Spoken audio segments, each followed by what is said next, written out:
Bienvenidas y bienvenidos a Encuentro y Palabra, un ciclo de conversaciones sobre salud mental y vida cotidiana. Hoy nos acompaña Natalia Pautazo, que es licenciada en Psicología, técnica en acompañamiento terapéutico y que trabaja específicamente sobre discapacidades y familia. ¿Cómo estás, Natalia? Bienvenida. Bueno, muchas gracias por la invitación, muy bien estoy, gracias. Bueno, gracias a vos por venir. Por ahí, para empezar, me gustaría que nos puedas contar por qué elegís y seguís eligiendo el trabajo en discapacidades y con discapacidades. Bueno, yo la discapacidad me atraviesa no solo en lo profesional, sino en lo personal. Yo tengo 2 hijas, la mayor con diagnóstico de discapacidad. Cuando yo me entero de mi hija, ella tiene 17 años hoy, y bueno, al enterarme de esta noticia, las repercusiones que se generaron, lo que yo ya veía en el entorno, yo estaba estudiando psicología y advertía de algunos blancos para trabajar, ¿no?, en discapacidad, pero el atravesamiento por la discapacidad en lo familiar hizo que yo me interesara en esta temática y pudiera, bueno, adentrarme para hacer algo que considero lo mejor posible dentro de lo que me toca, digamos, ¿no? Y seguir generando instancias, formaciones, participar. Yo en el transcurso de mis carreras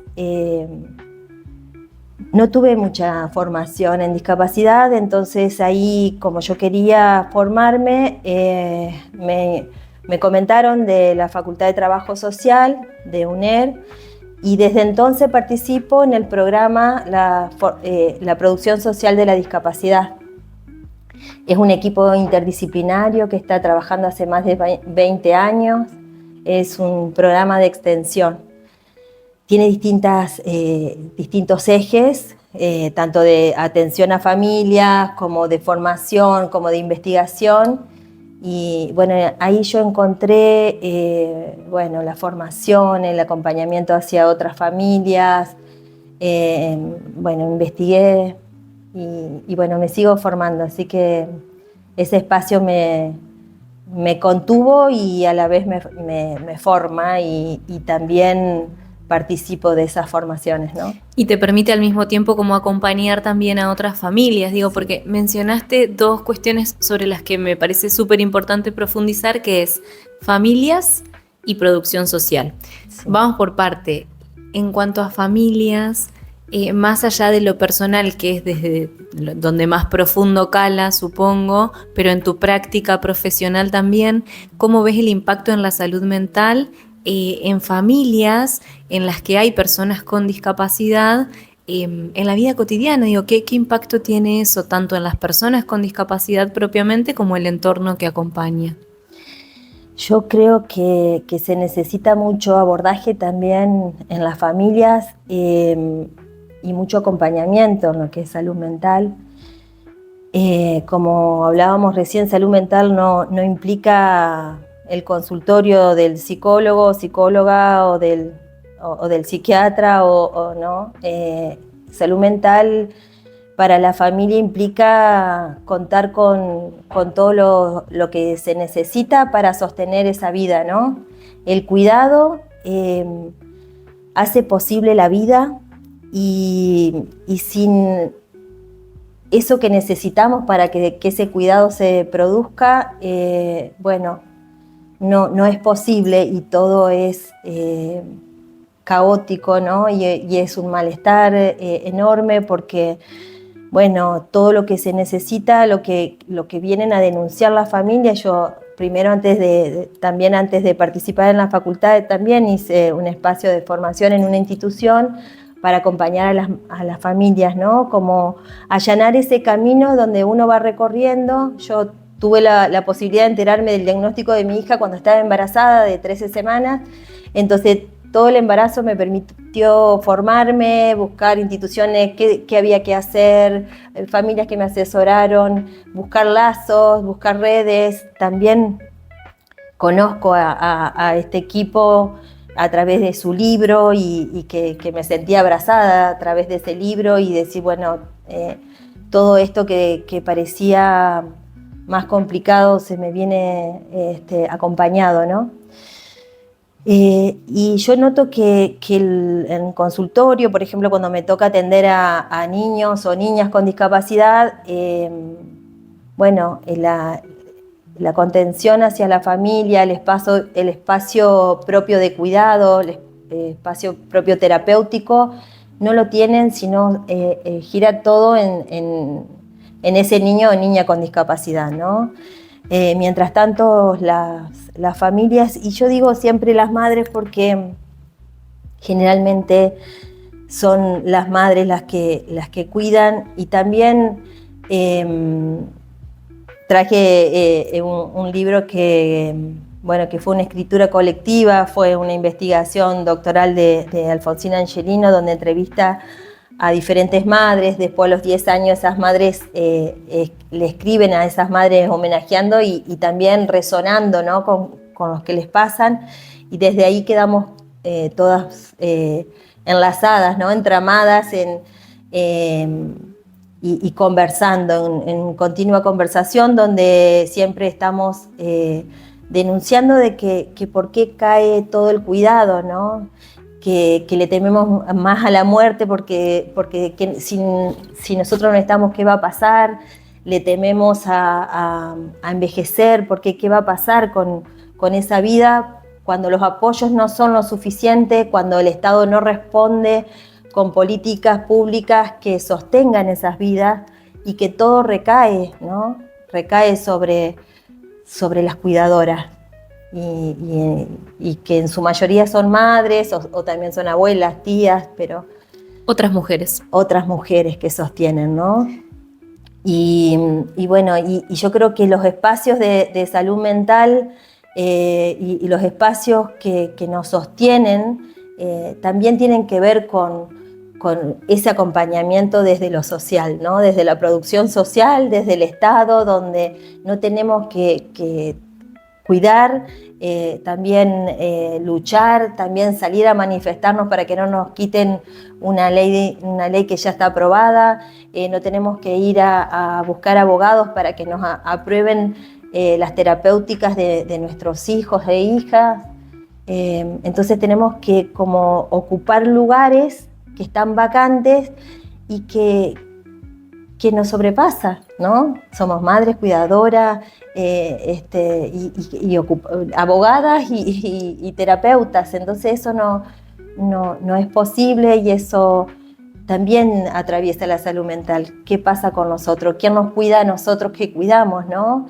Y porque el cuidado tendría que ser sin nuestro descuido, y muchas veces no lo podemos lograr. La mayoría de las veces no podemos lograr el cuidado del otro sin descuidarnos nosotros, porque no tenemos respaldo, o porque no podemos trabajar porque tenemos que cuidar esa vida, porque no podemos proyectarnos ni laboral ni profesionalmente. Y desde estas políticas también este último tiempo se ha como responsabilizado a las madres, ¿no? O a las familias, como que la discapacidad es un problema de la familia, cuando justamente es algo social, ¿no? Y lo que se sospechaba que estaban produciéndose por los ajustes, hasta explícitamente lo vienen a decir, ¿no? Que como que esto no es algo desde una responsabilidad social, sino de la familia. Y entonces, ¿qué esperamos? ¿Qué apoyo esperamos, no? Y mientras tanto, todo lo que tenemos que hacer, que nos excede y que abarcamos cada vez más áreas, a la vez también somos criticadas muchas veces, porque todo el mundo puede opinar. Yo también soy profesional, pero también cuestiono a otros profesionales que por ahí, cuando nace un hijo con discapacidad, intentan como expropiar de esa familia, y como que ese saber lo tiene el profesional, sobre ese niño o niña porque tiene discapacidad y como que de alguna manera la familia termina no haciendo nada sin antes consultar, ¿no? Como quitándole ese saber propio de criar un hijo, ¿no? Una hija. Que lo mismo sucede en las escuelas, ¿no? Esto que aparece en las maestras, yo no estoy preparada para esto porque en algún momento los profesionales expropiaron a esas maestras el saber. Hace muchos años atrás, cuando no había diagnóstico, cuando no había CUD, cuando no había otros profesionales que acompañaban, porque la industria de la discapacidad a su vez crece y bueno, de eso se sostienen muchos profesionales, pero poco las personas con discapacidad porque no acceden nunca a un trabajo que le corresponde por cupo o no acceden a un cupo en las escuelas. Pero sin embargo, los docentes también dicen, yo no sé qué hacer porque todo tiene que estar intervenido, ¿no? Y yo siempre cuando hablo con los docentes, cuando hablo con los equipos, no tenemos que disputarnos una persona, quién sabe más, o con la familia. El grupo de adultos responsables que intervenimos con esas infancias, adolescencias, o con esas personas adultas, con esas personas con discapacidad, tenemos que estar como en círculo y bueno, ir en consonancia y qué es lo mejor posible. No desde mi saber se va a producir, ¿no? Sino sería como una lucha de egos. Y el que queda tironeado es la persona a quien van a intervenir, ¿no? En una posición totalmente de objeto, además, como Claro. si no hubiese un sujeto de derechos. No quiero dejar pasar porque creo que es fundamental y me voy a ir a otra pregunta y quiero resaltar esta cuestión de las políticas públicas y los proyectos de país y las decisiones políticas y el efecto que tienen sobre la vida cotidiana de las personas con discapacidad y de las familias, y que no es inocente ni los discursos, ni las decisiones, ni lo que se trata de demostrar y cómo eso cambia literalmente en la cotidianeidad, ¿no? Dependiendo de cuál es la perspectiva o la mirada o las decisiones que hay en cuanto a una política pública, ya sea nacional y desde ahí para abajo. Eso me parece que es fundamental. Pero mencionabas además algo respecto de las voces un poco, ¿no? De las personas con discapacidad. Y antes me contabas fuera de la entrevista respecto de tu producción de tesis que recoge un poco esas voces en primera persona de niños y niñas con discapacidad. ¿Nos quisieras comentar un poco algo de eso? Sí, primero, bueno, esto que decís de las políticas cada vez siento que es una lucha diaria y un avasallamiento hacia las personas con discapacidad, hacia la familia, hacia todo el entorno, hacia las políticas ya conquistadas que todo el tiempo, hasta del discurso que se vuelve a instalar en los discursos de violencia, de odio, se vuelven a instalar insultos que tienen que ver con las personas con discapacidad, las políticas, las leyes. Todo está recortado, ¿no? Cada día hay una noticia sobre que las obras sociales no van a cubrir, que ahora el medio de transporte tampoco, que las leyes tampoco, que la ley donde está nomenclada las prácticas no va a estar nomenclada, entonces cada obra social tiene libertad de poner un arancel, cuando las obras sociales se sabe que el arancel siempre lo tiran para abajo, ¿no? Entonces no hay regulación, no hay protección, entonces hay personas que se quedan sin posibilidad de sostener la vida, ¿no?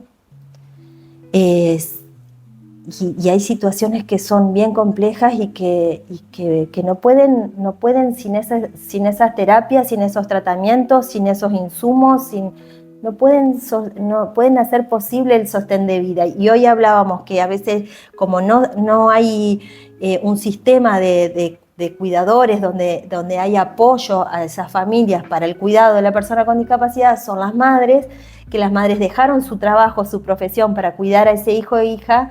Y entonces, ¿de dónde sacan ese aporte para brindarle, si la obra social se lo recorta, si la obra social no se lo brinda, si ya deja de cobrar esa pensión, si deja el centro donde asiste corta los servicios porque no le pagan. Entonces se hace insostenible la vida, ¿no?, de una persona con discapacidad. Acá estamos hablando de cosas que son muy trágicas, y cuando digo para mí, cuando dicen de discapacidad y la parte de tragedia, es lo social, ¿no? Como también decimos que la discapacidad no está en el cuerpo, sino en lo social. Bueno, esto es lo trágico. Esto es lo trágico, tener que pelear todo el tiempo, tener que luchar, tener que todo el tiempo reafirmar: es persona, tiene derechos, tienen que cumplirlos, y eso es lo agotador, digamos. Sí, tener que explicar que es una persona que merece vivir con dignidad, digo, que incluso tenga que haber una ley al margen de que no se respete, que haga valer esos derechos, es en sí mismo terrible, pero bueno, por lo menos es una herramienta legal que debería respaldar, aunque no es lo que esté sucediendo actualmente. Sí. Me quedo pensando, desconozco absolutamente las estadísticas, no sé si vienen al caso, pero me quedo pensando, y tal vez nos puedas contar un poco, si tenés idea, cuál es la perspectiva de aquellas familias o personas en general que no tienen ningún vínculo cercano, voy a decirlo de ese modo, con la discapacidad. ¿Qué pasa? ¿Se logra reconocer lo problemático de esta situación política, social actual? Es algo que la gente que no tiene ningún vínculo cercano, insisto, reconoce o piensa que no tiene nada que ver con eso y no le presta atención. ¿Qué pasa en la comunidad en general? Yo creo que estamos tan castigados, ¿no?, en este último tiempo, que todos los grupos minoritarios donde nos vemos dañados por estas políticas públicas, empezamos a tomar como más fuerza y acompañamiento, ¿no? Y empezaron a hacer más visibles lo que está pasando. Yo creo que sí, estamos hablando, si están las personas, la otra vez en la última marcha, las personas, los adultos mayores, los jubilados que están también marchando, bueno, los docentes, los profesores universitarios, todos están acompañando, porque son políticas públicas que es un recorte a lo que vos decís. No puede ser que esto esté pasando, ¿no? Que no puede ser que estén recortando derechos humanos, derechos que ya estaban adquiridos, conquistados, y que estaban siendo llevados a cabo, ¿no? Entonces sí, creo que hay muchas agrupaciones donde se está haciendo más visible esto, ¿no? Antes era quizás más sectorizado cada grupo, y ahora creo que hay más fuerzas en la calle uniéndose. ¿Cómo te parece? Es una pregunta quizás un poco compleja, pero en términos generales, además de la responsabilidad del Estado y de las políticas públicas, ¿cómo crees que es posible que la inclusión de las personas con discapacidad, insisto, más allá de las políticas de Estado, que sea efectiva, digo, que sea algo real, que sea concreto y que no quede solo en un nivel discursivo? Yo creo que la inclusión como modo de llevar a cabo esa vinculación, digamos, de tanto lo escolar o lo social, el trabajo es en conjunto, ¿no? No partiendo de las leyes y que todo se tenga que aplicar, que las decisiones sean tomadas desde un escritorio y sin trabajar en terreno, sin trabajar con los que les toca llevarla adelante, y principalmente sin trabajar con las personas con discapacidad. el emblema de los activistas y las activistas discapacitadas es nada de nosotros sin nosotros, nada de nosotros sin nosotros, ¿no? Esto abre, ese fue su lema, y esto abre a decir por qué las decisiones tienen sobre nosotros y nosotras tienen que pasar por otros y sin nuestra intervención. Desde esa lógica, ¿no? Y trabajando en el equipo de la facultad, que tenemos esta visión de cambio de paradigma, de trabajar con las personas con discapacidad, cuando tengo que hacer mi trabajo final de la licenciatura, digo, yo siendo acompañante terapéutica siempre me gustó trabajar en las escuelas, porque yo sentía que las escuelas eran un lugar donde era necesario un abordaje, porque las escuelas tienen un paradigma que no nació para los alumnos que están por fuera del ideal, ¿no? Y entonces yo sentía que era un lugar donde me gustaría trabajar para generar bienestar, porque yo creo que si yo les pregunto a las personas cuando hago talleres qué recuerdo tienen de su escuela, y la escuela atraviesa nuestra vida, y todos tenemos recuerdos. Si decimos la infancia, tiene que ver algo con la escuela, si tiene la adolescencia, tiene que ver algo con la escuela, y es nuestra primera salida al espacio extrafamiliar, ¿no? Entonces quería que ese espacio, crear ese espacio lo mejor posible con quien me tocara trabajar. Es así que llevé 15 años más o menos haciendo acompañamientos terapéuticos, y yo lo que notaba que en las reuniones de equipo estaban los directivos, estaban el equipo de la institución y estaban los externos, ¿no? No se convocaba ni a la familia ni a los niños, ¿no? Y que como acompañante terapéutico yo tenía que llevar esa voz, ¿no? Del niño, y yo contaba cómo era, cómo estaba, qué pasó con tal intervención, con tal estrategia, con tal táctica que íbamos haciendo. Yo lo contaba, pero en algún punto yo me sentía como que incómoda, ¿no? Contando, y que no sea contado por ese niño o niña, ¿no? Y cuando yo digo contado, no solo es con la voz, ¿no? Porque hay múltiples formas que tienen los niños y niñas de comunicarse, ¿no? Entonces yo quería que fuese visto, fuese escuchado, y que no se aplicara algo general, y que se intente encajar, ¿no? Porque si no, estamos desde la normalidad, el paradigma de la normalidad, queriendo como encajar algo adentro de un formato, y no se trata de lo singular, que es nuestra profesión del acompañamiento terapéutico, es el trabajo uno a uno, lo singular, trabajar con el caso a caso. Entonces, parte de eso yo decía, bueno, quería que sea escuchado ese niño o niña en todas formas de comunicación. Entonces, cuando realizo la investigación, presento el proyecto, yo quería escuchar a niños y niñas que hablaran sobre el transcurso de su inclusión educativa. Busqué 7 niños y niñas con diferentes diagnósticos para hacer más representativas las barreras. Y bueno, y ellos me contaron cómo viven su escolaridad. Yo le pregunté cómo es la escuela, cómo son tus docentes, cómo son tus compañeros, cómo es el recreo, a través de distintos modos lúdicos también, ¿no? Aparte de la entrevista propiamente dicha. Le pregunté qué querían ser cuando sean grandes, y esta fue una apuesta política para desafiar la mirada externa que limita y coarta en múltiples sentidos los proyectos de vida de las personas con discapacidad. Y esta pregunta fue para desafiar, ¿no? Esta mirada que coarta a los gurises, y ellos me respondieron qué querían ser, obviamente, qué querían ser, y esto está analizado, y cómo se enlaza con su historia de vida, qué es lo que eligen.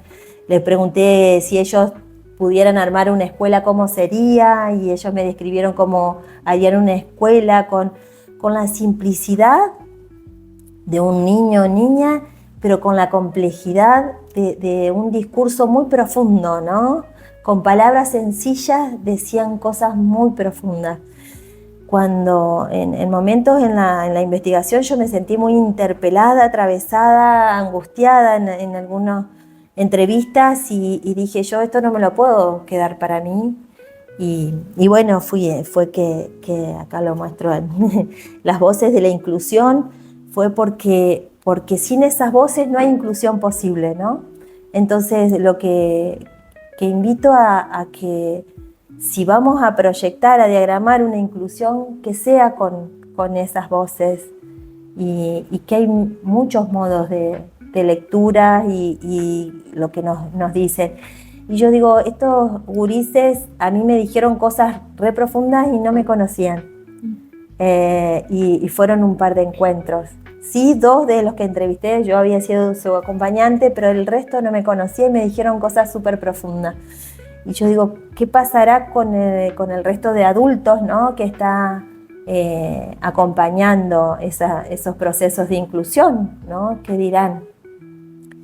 Y yo creo que no se puede hablar por el otro, decidir por el otro. Entonces hablamos todo el tiempo de autonomía para las personas con discapacidad. Cuando no escuchamos a las personas con discapacidad, ¿cuál es la autonomía entonces, no? O que se piensa que la autonomía es solo, que la autonomía nunca la van a lograr porque o se trabaja tanto la autonomía en las personas con discapacidad como que nosotros somos totalmente autónomos, ¿no? Como que la autonomía es para las personas con discapacidad, ¿no? Por ahí en la jornada hablamos de decir, bueno, yo para que hoy esté dando una charla tengo que tener a alguien que me cuide de mis hijas, tengo que tener a alguien que me traiga hasta acá o tomarme un cole y alguien como que la autonomía y la independencia es para algo a trabajar o conquistar o que van a lograr o no, ellos, las personas con discapacidad, y que nosotros no nos consideramos de esto, ¿no? O que la discapacidad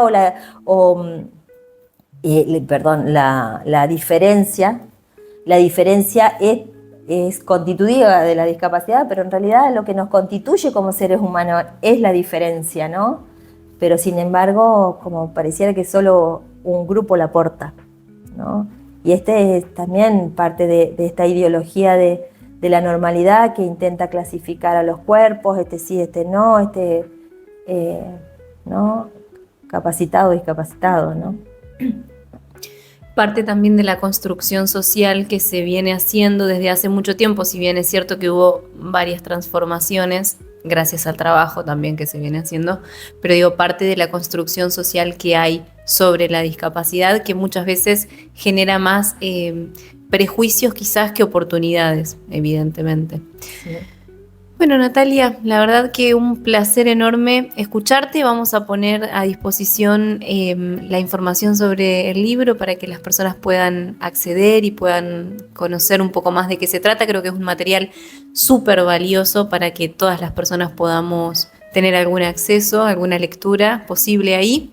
Y espero que este sea el primero, pero no el último encuentro. Así que gracias por sumarte. Muchas gracias a vos por la invitación y por poner en voz estos temas, ¿no? Porque tenemos que hablar y parte del poder hablar, poder intercambiar y parte de eso empieza la construcción, empieza a mirarnos distinto, empieza a los otros también involucrarse y donde como el lema que circula y que se tiene que llevar a cabo, que la salida también es colectiva y esto es colectivo y la discapacidad no atraviesa solo a la familia, sino nos atraviesa como sociedad, como personas y bueno, y así tenemos que responder desde ese lugar también, ¿no? Exacto. De ser responsable. Exacto, muchas gracias. Muchas gracias. Esto fue Encuentro y Palabra, un lugar para decir.